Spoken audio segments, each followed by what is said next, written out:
Well done, lads, today. Good win. Very, very solid win. You did very well without Hariyama on the side. And I think you coped with the occasion very, very well. So all pat yourselves on the back. You've done very well today. And I'll see you in training tomorrow. Yeah, really good win for us today, lads. You played really well, Jeff. Are you joking me, Wallace?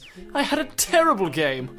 You would have been better off putting Dartrix over there in. Oi, what are you saying about me? What I'm saying, young unevolved whippersnapper, is that you are so bad that you playing the very best you possibly could isn't even close to how good I am, and putting you in there today would have still given us the result.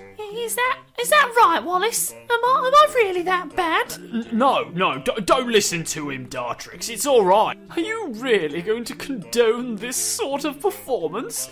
The young lad's terrible. He'll never make it on this team. He's not that bad at all. He just needs the right matchup to be used efficiently. Just like yourself. You didn't play week 1. That was for a rather personal reason. Between you and me, I have a transfer lined up. I'm going to be playing for tons of money. A huge wage rise in the very reputable League of China. Whereas yourself and Dartrix will be stuck here in Birmingham in Division 2 for the rest of your sordid careers. I guess I will be seeing you. Yeah, go. Fucking piss off to China then. Oh, don't worry about him, Dartrix. It's alright. You're a good player, and one day you'll be on this team for sure. But I won't be. I won't be on this team, because the board is selling me to China as well. What? Why haven't I heard about this? Why are the board trying to sell all of our players? Apparently it's because they want to bring in some fresh newcomer. They've got some big squad changes going on and there's no room for poor little old me. Well, don't worry about it, Dartrix. If you do get sold to China, just keep your head up. One day you'll be back playing in the big leagues. I promise you that, son. Right, so we've got a deal then. I will give you £11 million and you will give me Mantine. Of course I've got that kind of money. What do you take me for? I'm gonna have to drop 2 of my players, but it's okay. I'm only dropping Alamamola and Dartrix. You know, bruv, it's fine. 11 million and I'll take that Mantine off your hands. Not a penny more, not a penny less. Good deal. Pleasure doing business with you. I'll see you next week, and then I'll have my money. Right, fuck off, you dickhead.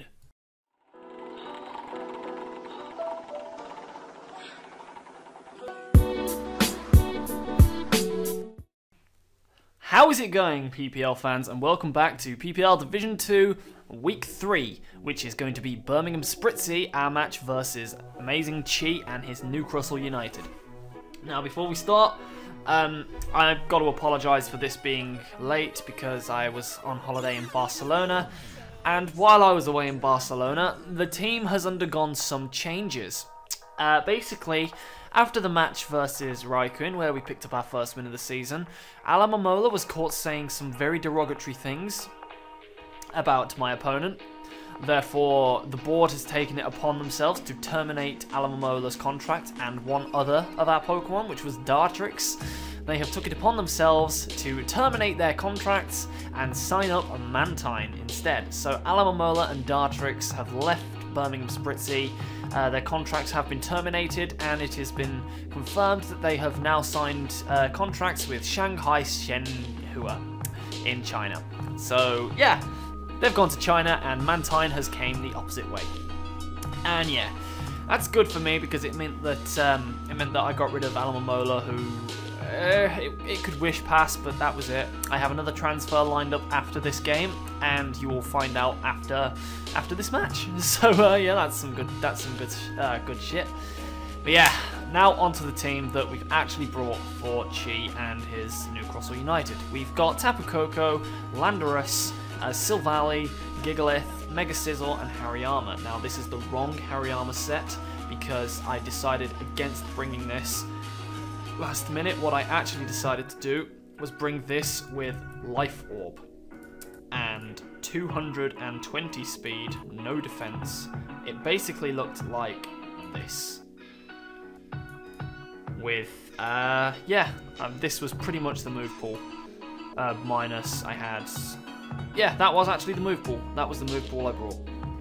Nope, with Bullet Punch as well. Bullet Punch over Iron Head for a bit of stab. Yeah, that's what we decided to bring on Hariyama. And I might as well go back to front with this team, since we're on Hariyama right now. Hariyama we've brought this week is 220 speed, attack with 252 adamant, and 36 HP. The reason for this was that I realised that I looked at his team and he had absolutely nothing that wanted to deal with my Hariyama. This 2-hit KOs everything that he could possibly bring. There is nothing on his team that does not get 2-hit KO'd by this thing, except for the bulkiest of physically defensive Skarmories. And I mean impish 252 defense, 252 HP. And if he brings that, I have the perfect switch into it with Mega Scizor, who can then just gain me some momentum against it and get myself out into Tapu Koko fairly easily. The nice thing about Hariyama here, though, is that I've got enough speed to outrun a Skarmory as well, so if it does decide to switch in on me and then think, oh, I can now pop it with a Brave Bird, no you can't, because I'm going to close combat you and kill you. I've also got enough speed to outrun a Delmise, I've got enough speed to outrun Electros, and enough speed to outrun no speed invested Tentacruel. I think that should be enough. No, it's not Tentacruel, sorry. No, who am I thinking of? It's no one else. But yeah, it's basically those guys. It's enough to outspeed his defensive mons, his tanky stuff, and with Life Orb, Close Combat, Knockoff, and Earthquake, I can just deal with his entire team, and then Florges isn't going to appreciate Bullet Punches. And if it does decide to be faster than me, then I can, you know, get some chip off on things like Kieran Black with the Bullet Punch. So yeah, that seemed like a really good idea at the time, and it should hopefully do some stuff in the game. So yeah, Mega Scizor here is a typical 252 HP, fairly specially bulky with a bit of physical bulk. Enough just to, you know, take some hits from things and switch out. It's pretty much a perfect switch into Delmise, unless it decides to bring Hidden Power Fire or something silly like that. It switches into Florges fairly well, switches into Tentacruel really well. Doesn't appreciate burns, obviously, but that's not what it's here to. It's not here to sweep. It's here to gain momentum and pressure things. It can 1v1 Florges even if it is burnt, unless it's like Calm Mind Florges. It takes hits from Ambipom, barring Fire Punch, which I am expecting if he does bring it. It takes everything except Flamethrowers from Electros. It switches into Crocodile really well.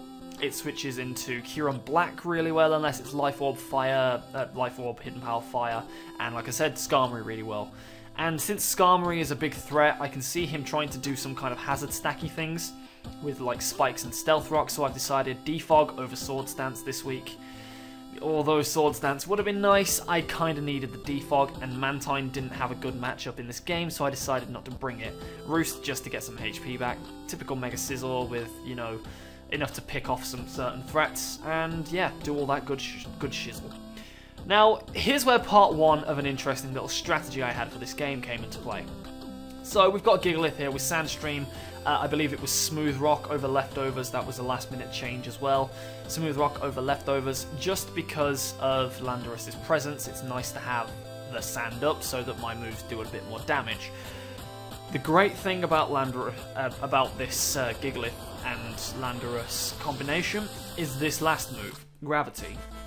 Since Gravity is around, the only things that want to switch in to my Earthquake would be Electros and Skarmory, which obviously are immune to Earthquake. With Gravity around, it's super effective on both of them, which is incredibly helpful because those would be two of the main switches into Landorus, and Gravity on, spoilers, 2 Mons is very, very helpful for trying to keep pressure. Obviously I've got the Stealth Rock there, just in case Delphox or Kieran Black decide to show their ugly mugs, which I expect Kieran Black to. I don't expect Delphox to, although if it does come, I feel like I have an answer to it because, you know, Gigalith with the special defense boost from the sand can then OHKO it with stealth with Stone Edge. Obviously I outspeed it with Landorus. No, I don't outspeed it with Landorus, sorry. But Thick Fat on Yama, so I can switch into fire moves. Outspeed it with Coco. Silvally can take a hit from it and surf on it. All of that good stuff. So yeah, I've got ways of dealing with it, and we've got superpower just so we can hit the crocodile, because I expect that thing to be trying to switch into me quite a lot. So superpower is quite important here. Yeah, get the sand up with Gigalith, and then try and wreak havoc with Landorus, but we're gonna need some help to do that. So I needed a bit of a pivot and a way to safely get things in. So I decided to bring the Darkinium Z, Parting Shot, Thunderbolt, Ice Beam, Surf, Silvally. Especially offensive again, because once again Silvally's coverage is incredible. I love this thing's offensive coverage. Bringing this offensive is so much fun. I haven't needed to bring a memory yet, which is very useful for me. But yeah, Thunderbolt, Ice Beam, Surf hits his entire team except for Florges for great damage. Delmise doesn't appreciate Ice Beam.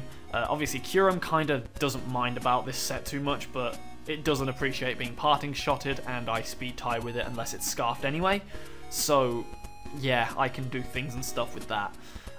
The great thing about the Z Parting Shot here is that I have two mons that are gonna not mind getting whittled down too much because of it.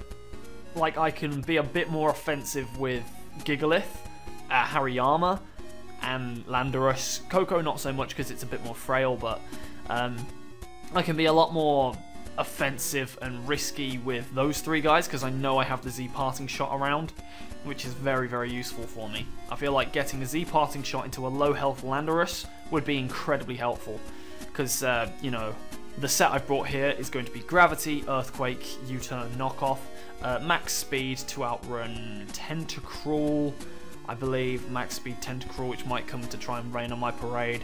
Yeah, I think it was that. Yeah, that was it. And Gravity, Earthquake, U-Turn, Knockoff, with the soft sand there, just to boost the power of Earthquakes and possibly to bluff a Scarf, because Scarf Lando could have been quite useful here with the powerful U-turns and Earthquakes, but I felt like I needed Gravity, and if I'm running Gravity on this guy as well, because I didn't really need the other move, I could maybe have gone for Superpower, but I had a U-turn to do more damage to Crocodile anyway. I felt like running Soft Sand here could have been useful for Mind Games, and it really would have increased the power of Earthquake. And if Gravity's up, nothing on his team takes this Earthquake at all, except for Delmise, and that thing gets hurt by Knockoff a lot. I can pretty much 2-hit KO with Sand and Gravity up, with Earthquake and Knockoff on the Delmise. And then, like, if I get this thing in offensively, it's gonna do damage. It's gonna really hurt. So yeah, Landorus is a big win condition for me this week, and the final one for us is Tapu Koko. Now, enough speed on this guy to outrun Ambipom, because that's the fastest mon on his team, the highest base speed. Enough special attack investment, because I need as much special attack investment to try and hurt things with Thunderbolt and Dazzling Gleam, and then a lot of attack investment so that U-turns and Brave Birds are doing a lot more. If you can look, with max investment to special attack and only 108 attack EVs, I actually have a higher physical attack this week. Brave Bird is here so that I can hit Delmise, and I can also hit Florges very hard with it, because most Florges are less physically defensive than specially. An Expert Belt because I have great coverage against this team. I don't need to worry about certain mons like Excelgor and Ambipom with the Expert Belt, because they're so frail naturally anyway that the Expert Belt's not going to mean that I can't OHKO them. With Electric Terrain up, I OHKO Excelgor and Ambipom. I didn't feel like Excelgor was going to come here because I had a perfect kind of half counter to it, and it just didn't seem like it did much damage to me. The best thing he could do with it is, you know, do the Specs Bug Buzz thing, but even then I have Mega Sizzle, I have Landorus, I have Hariyama, I have a lot of things that like being brought to stop it. And yeah, I felt like if I could get on the front foot in this game, I would be able to do some serious damage and possibly pull out a win this week. So that's the team we've brought, and yeah, I'm going to pass it over to you know, the battle, and we'll see how we got on. So here we are in the battle against Chi, and the 6 mons he's decided to bring were Delmise, Ambipom, Curan Black, Crocodile, Electros, and Skarmory. That was kind of typical. Maybe a couple mons didn't really feel like they weren't exactly what I expected him to bring, such as Ambipom didn't necessarily look like it was going to be coming, although Fake Out is brilliant against my team. I felt like Delphox could have done things. There were a couple of other mons, like maybe Tentacruel could have been nice, but yeah, it's a very strong team that he's brought here against me. I'm going to have to try and get up on the front foot fairly easily. General thoughts on this is that it's probably Scarf Crocodile.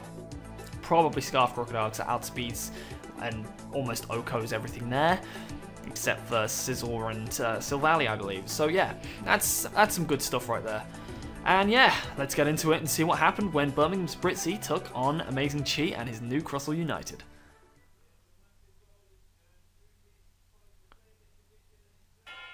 Good luck, Chi, and let's hope that this is a very good game.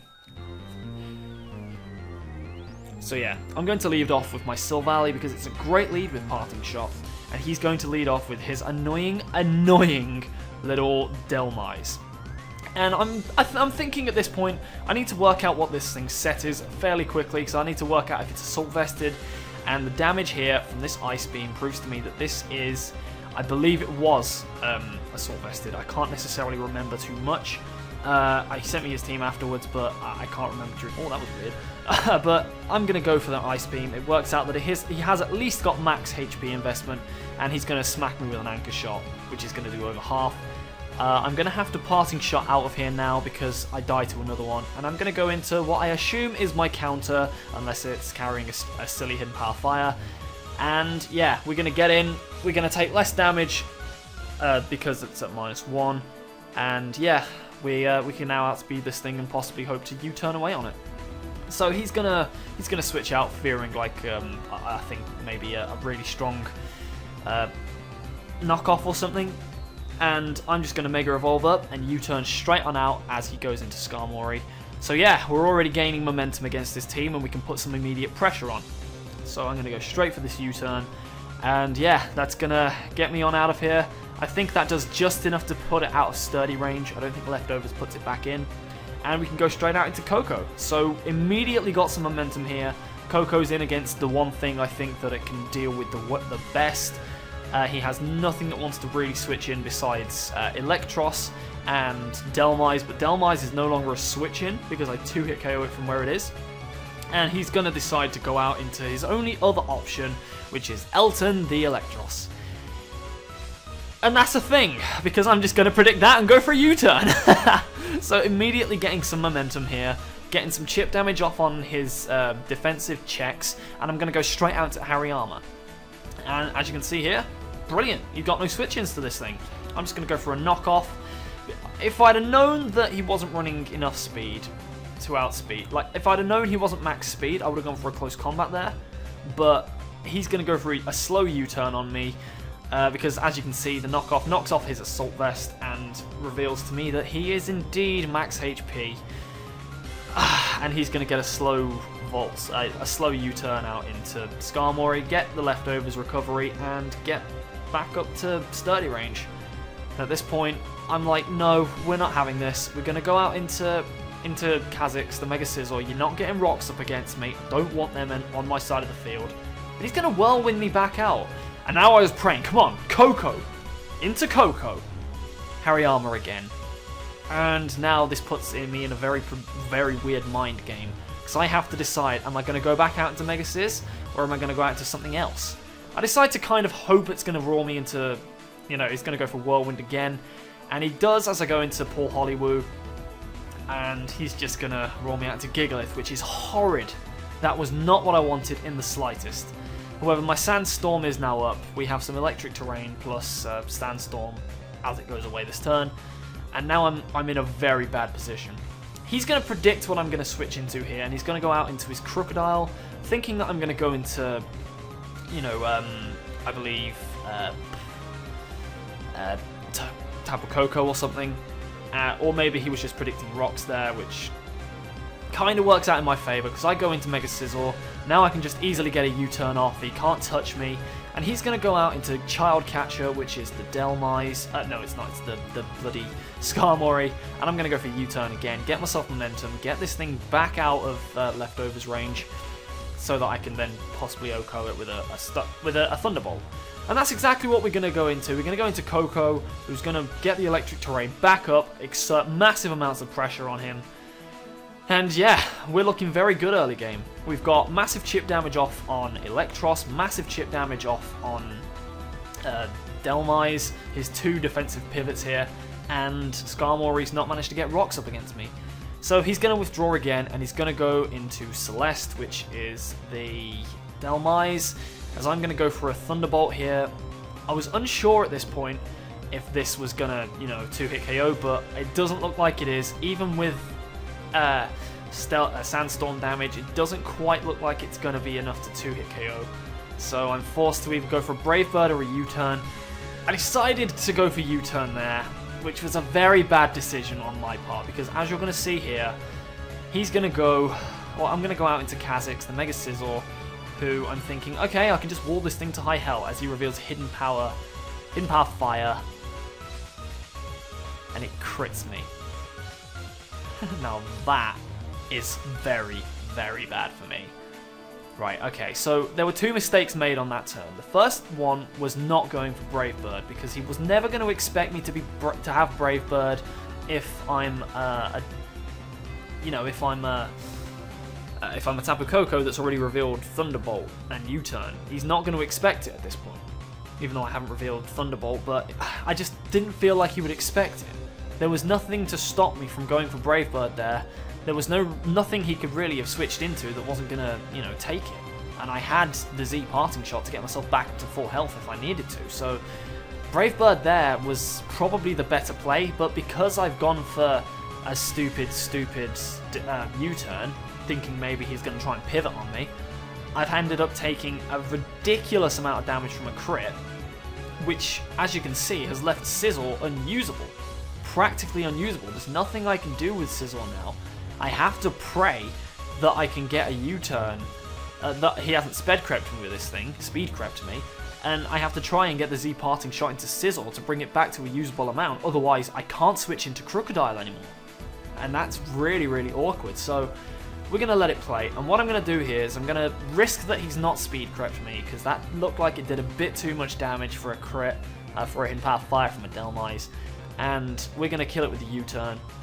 But if he gets Stealth Rocks up, I can no longer get them away. So I have to make sure that he keeps them off the field. I tried to lure in the Skarmory, but he's then going to bring this in. And here is the second big misplay I make in this game so far. I'm thinking that this thing is carrying Fake Out, Low Kick, Ice Punch, U-turn, or Fire Punch and U-turn. Some combination of that. It has all the elemental punches, so it can hit certain things, but I'm sure that the way he brings it in, he's got Ice Punch. But I don't think he's going to go for it right here. I think that what he's going to do is predict me to go into Gigalith to take a Fake Out, or the Ice Punch, so I decide to stay in and go for an Earthquake, thinking that if he goes for Fake Out, I can switch next turn. If he goes for Low Kick, I stay in, and I kill it with, I can kill it with Earthquake. So that's what we're going to do. We're going to stay in and go for an Earthquake, but he reveals the Ice Punch straight away, outspeeds me, and we're dead. Horrid. That is horrid. That was the worst move I could possibly have done at that point, because I've lost my huge win condition there.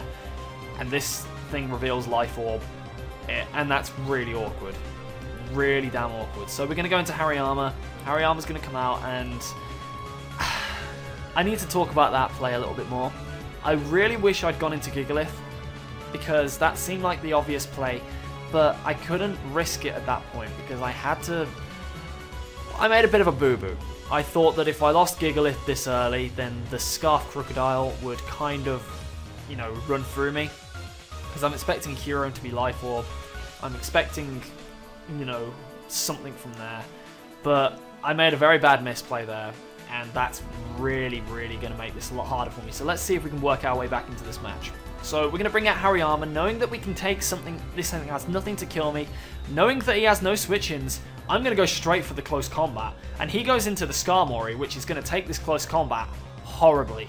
This is a specially defensive Skarmory, which means that I can kill it with another one after I outspeed it, because I've speed crept that. And that's fantastic. It's absolutely fantastic, because I can get rid of this Skarmory, meaning he can no longer switch into my Earthquakes from stuff like Gigalith. He can no longer, well, obviously Landorus is out of the way, but I can then get rid of this Skarmory, so I could still possibly get Scizor in, and he's got no Stealth Rock to bring against me now. So Hariyama's going to outspeed and kill with another close combat, and we're up, I think it's 5-4. Now he's going to bring out this thing, and it's going to get the Intimidate drop on me. This is why the crit on Mega Scizor was so awkward. I know that if this thing is scarfed, from the health I would have been at, I would have been able to take an Earthquake. So after what I'm going to do now, which is as we're going to see now, I'm going to sack Hariyama by going for a Bullet Punch to get some damage off. Just a little bit damage, because Hariyama doesn't really do much in the game anymore. Everything he's got is faster than it. And yeah, he's going to go for Earthquake. And that's going to be very frustrating. Very frustrating indeed. But what I would have been able to do now is go into Mega Scizor and roost up. But what I'm going to make a series of misplays again. I'm going to go into Koko, trying to bait out whether this thing actually is scarfed, because I'm still not sure at this point. It's 4 against 4, and the game needs some kind of pivot. So I'm going to go into Koko and just to test the waters to see whether this thing is scarfed. I don't think sacking Crocodile is a smart move for him at the moment, because, well, yeah, he can take a hit from Silvally. It outspeeds Mega Scizor, and the other mon I have left, which is Gigalith, it kills with Earthquake, or does heavy damage to it. I don't think sacking this thing right now is a good move, so I'm going to test the water to see whether this thing is scarfed. It's just revealed Earthquake, so what I'm going to do is I'm going to double out into Mega Scizor, and if he is indeed a Scarf Crocodile, I assume he's going to stay in and go for Earthquake. If not, he's going to go out, and I'm going to gain valuable information.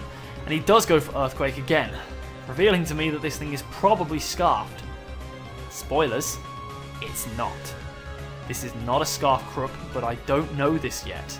So now I go out into Gigalith thinking the only way I can win this game now is by getting myself back in and stopping this thing from running through everything I've got left by taking a hit with Gigalith. So I'm still under the impression that this thing's scarfed, but it's not, so I have to take the Earthquake with Gigalith. We take the massive damage on Gigalith, which is going to really hamper us later, and we go for the superpower to take it and revenge it back. This is a very, very bad move on my part, because little did I know, I have nothing else that wants to take a hit from Kyurem Black, which he's going to bring in now. I could have taken an Earth Power from full health, but I can't anymore, because I've just taken all that damage on it, thinking that that's a Scarf Crocodile. And he's going to go for Earth Power, which is very, very annoying, because Gigalith might have been needed to take a hit from this thing. Unfortunately, it can't, but he's then revealed that he's not he's not Life Orb. So my heart sinks a little bit here.